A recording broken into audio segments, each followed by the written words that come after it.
So, considering global energy infrastructure, the current geopolitical climate and warfare taking place in the Middle East, and the state of the people in terms of the rising inflation, the disagreeableness, and lack of morale trickling down because of the leader's lack of ability to portray clarity and to basically even hold up truth and everything coming to light, just so much going on.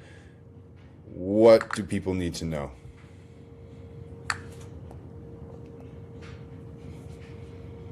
What people need to understand is that we're in a period of transition, and transition always feels chaotic from the inside. Energy systems are shifting, economies are adjusting, geopolitical tensions are surfacing, and information is moving faster than trust can keep up. When those things happen at the same time, uncertainty increases, and uncertainty naturally lowers morale. People feel it in prices, in headlines, in conversations, and in the general tone of society. Energy sits at the center of much of this. Energy powers transportation, food production, manufacturing, and digital infrastructure. When energy markets become unstable, everything downstream feels it. That's why inflation often shows up broadly. It's not just one product getting more expensive. It's the cost of movement, production, and logistics rising together. When people feel that in daily life, stress increases, and that stress often translates into disagreeableness, frustration, and a sense that leadership isn't providing clarity. At the same time, global conflicts heighten emotional intensity. They create competing narratives, strong opinions, and uncertainty about the future. The constant exposure to this information can make people feel powerless, even if their day-to-day life hasn't materially changed. That's an important point. The nervous system responds to perceived threat, not just immediate threat. So the combination of rising costs, uncertain leadership messaging, and continuous global news can create a sustained background tension. What people need to know is that this kind of period often rewards steadiness. When the outside environment is volatile, the ability to stay grounded becomes a real advantage. That means focusing on what is controllable: personal finances, health, relationships, skills, and the quality of information you consume. It also means being mindful of how much time is spent in reactive media cycles, because constant exposure can amplify anxiety without increasing understanding.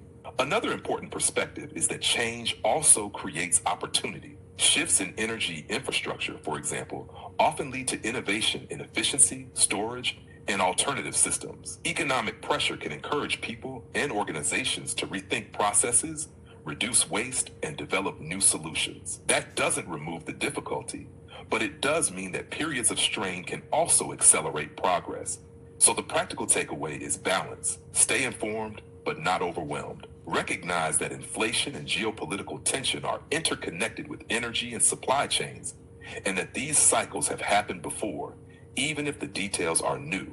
Focus on resilience. Maintain physical health, manage stress, diversify skills, and keep communication open with those around you. When individuals do that, morale can improve locally, even if the global picture remains complex. In short, people don't need to solve the entire world situation. They need to cultivate clarity in their own sphere. That clarity helps counter the broader sense of uncertainty, and it positions individuals to adapt as the landscape evolves.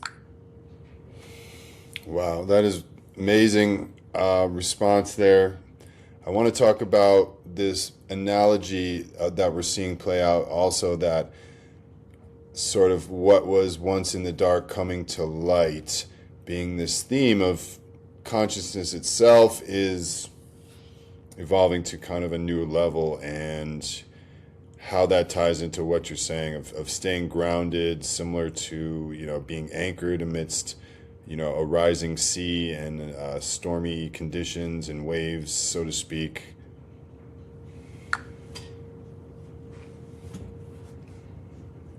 There's a strong analogy there, because when more light enters a space, you don't just see beauty, you also see what was previously hidden.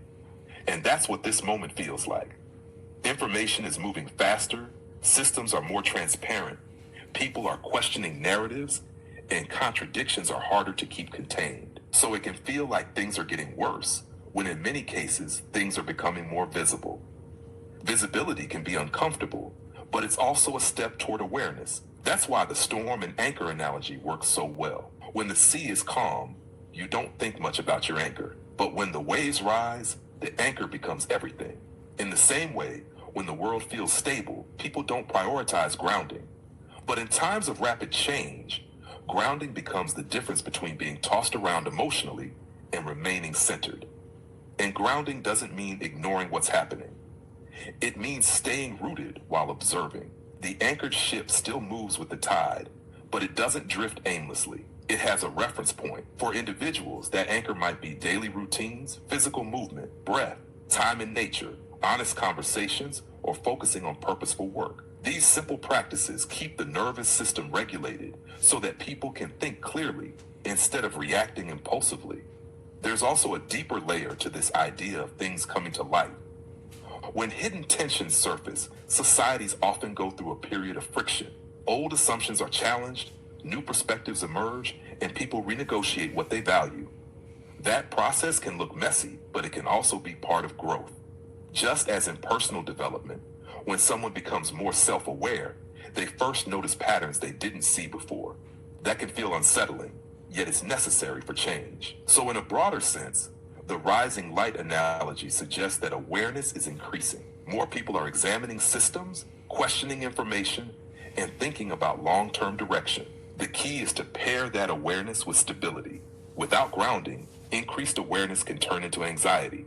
With grounding, it can turn into insight. That's why staying anchored matters. It allows individuals to observe the storm without becoming the storm. They can acknowledge uncertainty, adapt where needed, and still maintain a sense of direction.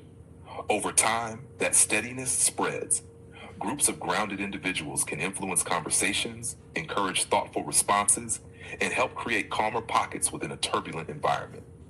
So the takeaway is simple but powerful. As more comes to light, the world may feel louder and more complex.